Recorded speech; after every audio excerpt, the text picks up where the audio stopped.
So I am in Whistler, BC right now. And no, this does not look anything like A-Line or any of the famous bike park trails. There are a pile of trail bike, cross-country, all-mountain types of trails in Whistler as well. But while I was here, I thought it would be a perfect time to point out and describe how and why you would want to use a flip chip on your mountain bike. Now, flip chips have become really popular the last few years. The particular bike I'm on is a giant Trance X.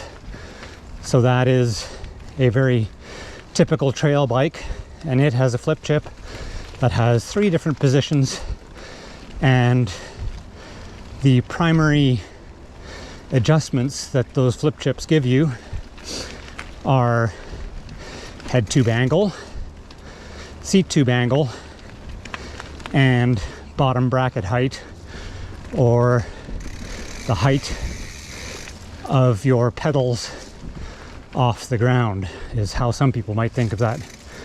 So I think a lot of people, when they hear flip chips, it's just about, oh, I get a way that I can make my head tube slacker. Seems to be a fascination that people have. I personally think that bottom bracket height and seat tube angle are more important adjustments that you're getting out of your flip chip on your bike. And this is a relatively universal thing now, with a lot of trail bikes as having some sort of a flip chip. But another fairly universal thing is that people are A, afraid to use the flip chip, and B, worried about doing anything that steepens up their head tube angle, and they're putting a slack head tube angle on a pedestal. It, I think, is of all of the advancements recently, I think the seat tube or the head tube angle is the least important of all of the geometry adjustments that have happened on what is commonly referred to as a progressive or modern geometry. Now, that isn't to say that a slack head tube angle isn't important. We've certainly seen massive gains in the stability of bikes and their ability to manage higher speeds, steeper descents, largely because of slack head tube angles. But that is talking about the comparison between, say, an old school mountain bike with a roughly 70-degree head tube angle compared to the common sort of angle these days is going to be, for a trail bike, in the 64 or 65 degree range. So I think that improvement is massive. But where I see the issue being is that somebody who, say, has a modern trail bike with adjustments between roughly 64.5 and 65.5, that they think that going to that 65.5 position is going to be some sort of instant, terrible adjustment, that there is no conceivable way it should ever be considered.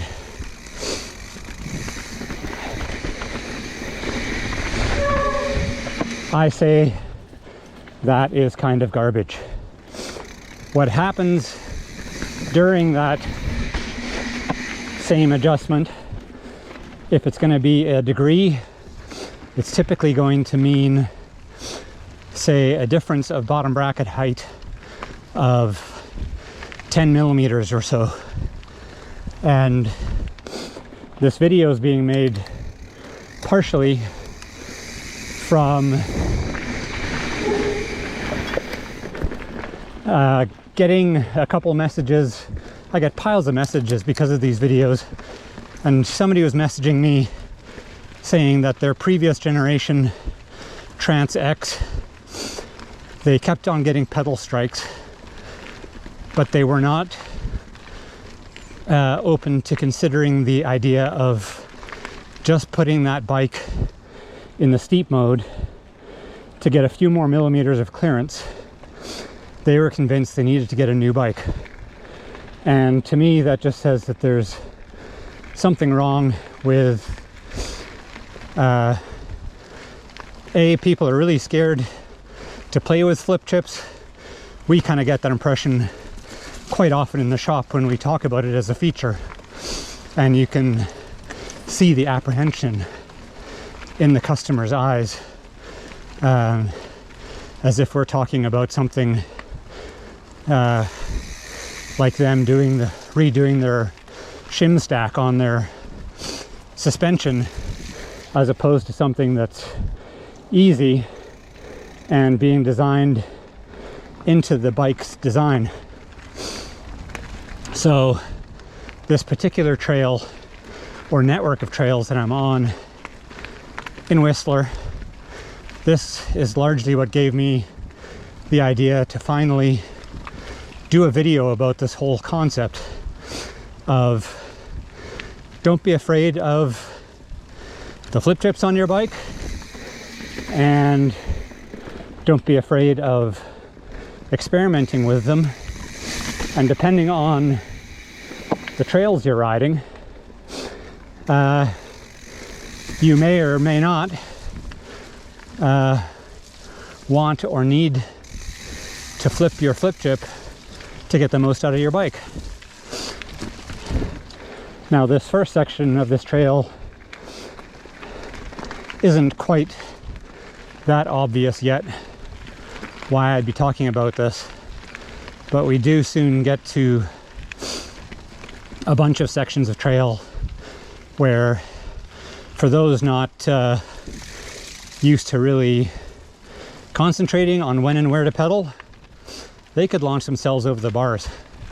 A pedal strike while pedaling is, I think, one of the most dangerous things that can happen to you on your bike. It is a much more dangerous thing than the negative effects of a head angle being a fraction of a degree steeper. And in many cases, the bike in the steep mode, it is quite a good holistic sort of change to your bike to make it suit trails that aren't quite as fast and have much more in the way of roots and rocks that are high enough to cause issues with pedal strikes. So I flipped this bike, the 2024 Trance X Advanced 2, from its neutral mode, which is the middle of 3 positions, into the steep mode. This is the first time I've ever done it on this bike in 5 or 6 months of riding, but these trails definitely warrant the change, and basically should allow me to end up riding a trail system like this a bit more quickly, or less chance of either the noise or the potential crash situation of a crank strike. So, with all of that conversation, we now get to some of that zone where this is particularly applicable.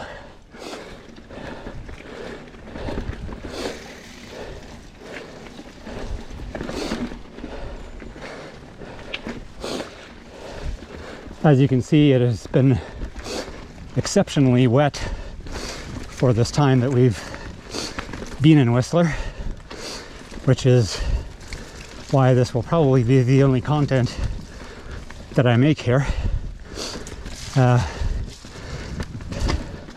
We've been sort of stuck riding this one network and not considering many of the other rides around town,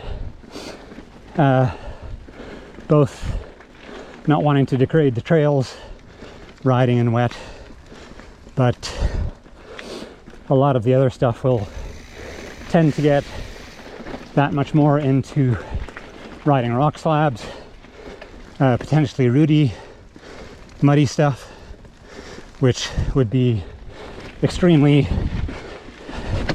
challenging in these sorts of conditions.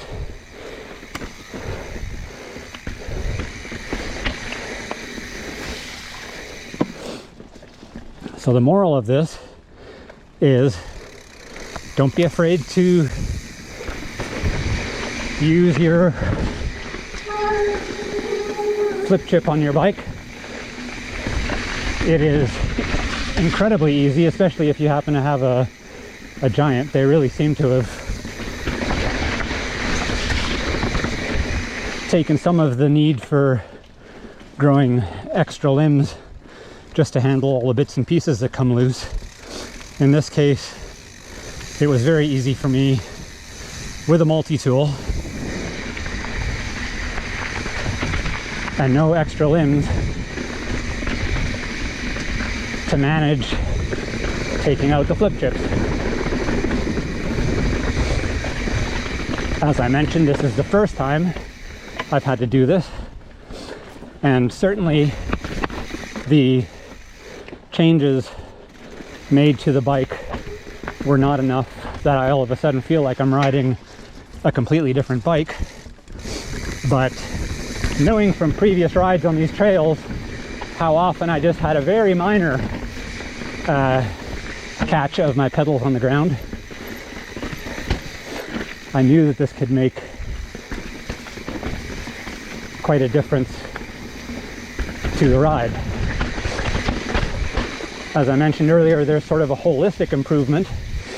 A big part of that would be, I am a huge fan of the modern steep seat tube angle on almost everything coming out these days, and it is an especially important feature, or its significance is basically when you're on climbs, that it puts your body weight in the right position without you having to scooch up and ride on the narrow and comfortable part of your saddle. So you get this kind of 1-2 punch. If your trail system happens to have a lot of ups, especially technical ones, where you want to be concentrating on smooth pedaling, to then be put in a position on your bike where you're comfortable, your body weight perched a little bit further forward compared to the neutral position, you're just getting a bonus for both bottom bracket height and for your seat tube angle considerations.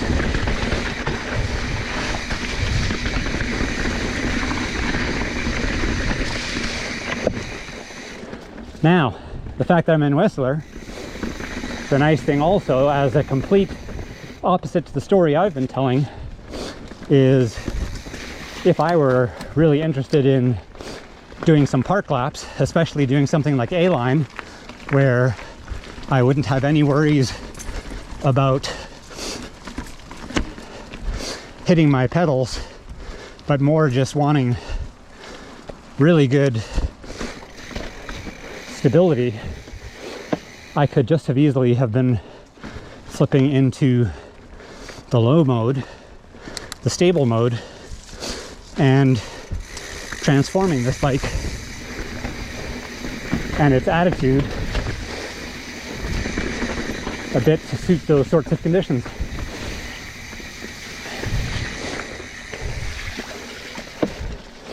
Now, the reason I don't concentrate on talking about that story is that seems to be, if you pay attention to the bike media, in their world,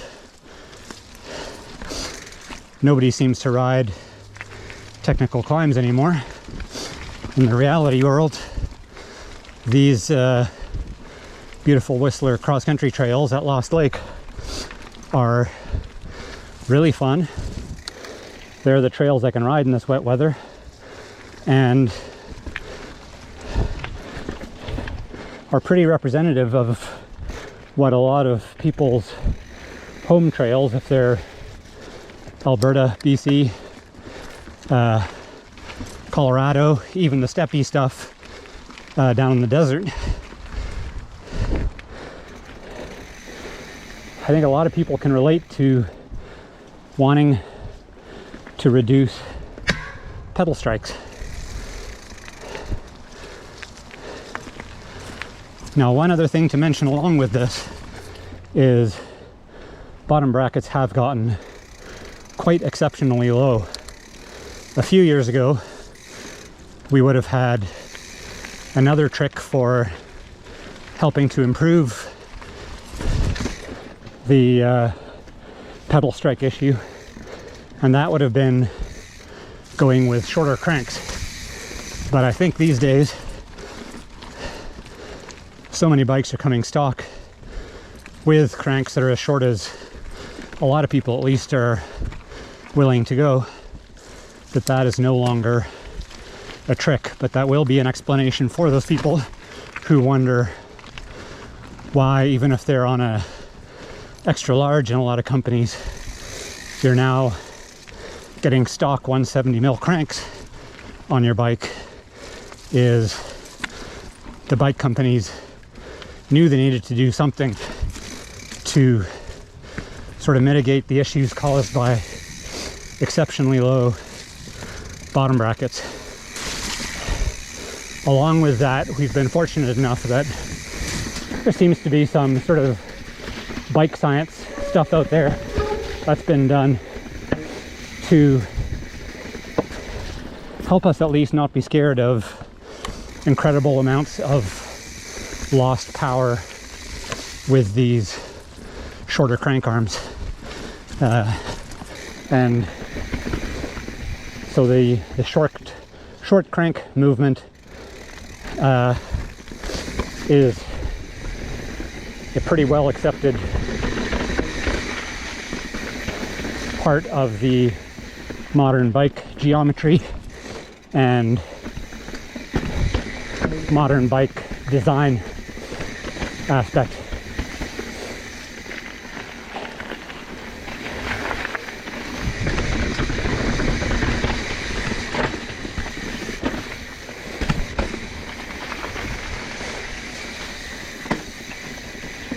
So that is my little talk on flip chips, why you should both not be intimidated by them, but maybe be excited that on a new bike these days, there's a very good chance that they're going to be a feature that you get to play with. If you have any questions about this material, please do say something in the comments. I really like making these videos. It is largely because I really like for people to get the most out of their new bikes, which may answer a lot of their questions, but they're too scared to ask that question of their bike. But from your comments is often now, if I'm going to be doing content that is beyond just a bike review, it's going to be the sort of thing that gets brought up in the questions, especially if I see a common theme about a question. I know to think about answering that question in a future video. So all those people who weren't interested in asking, but maybe had a little bit of a question in the back of their head, they can get some of those answers. So this has been what is a flip chip going to do, maybe what I think its most applicable application is, as in steepening up your bike for the sake of being able to ride through technical stuff, and maybe make it safer by you not catching a pedal and sending yourself into the stratosphere. So that's my take on flip chips, and I'm just going to keep riding this trail now. So if you're one of those people who just likes point of view content, hopefully I don't have mud on the lens, and you can start dreaming about your own trip to ride these simple but fun trail bike trails at Lost Lake in Whistler.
How's that for a view, hey?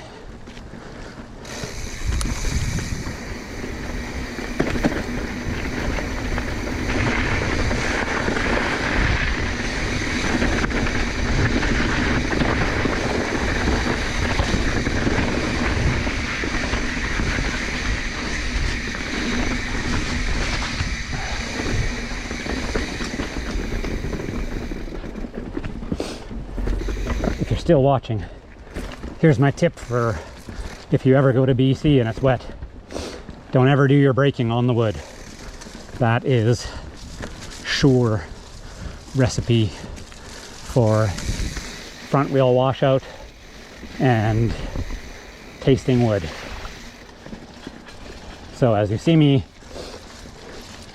riding the wood ladders, just know that if there is braking, it is extremely light, never surgy power, and trying to keep body weight centered on the bike to avoid that light front end.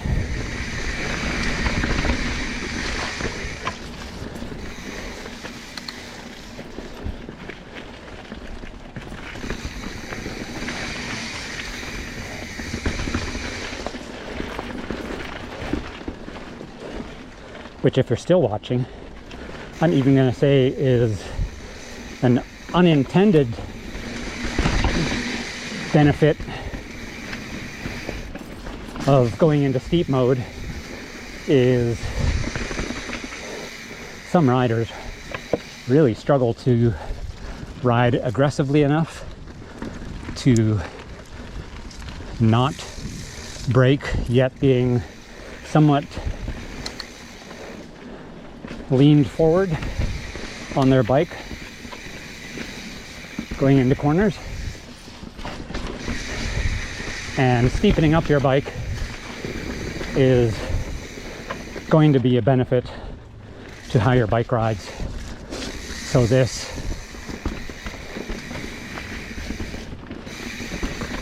idea that seems to be portrayed out there in bicycle media world, that no matter what the situation, no matter what rider,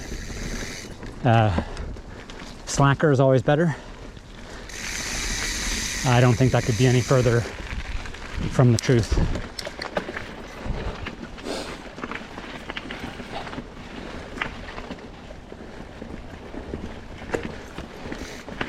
I'm kind of boiling here. Man, it's out in the sun here. It's getting kind of warm.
Hello.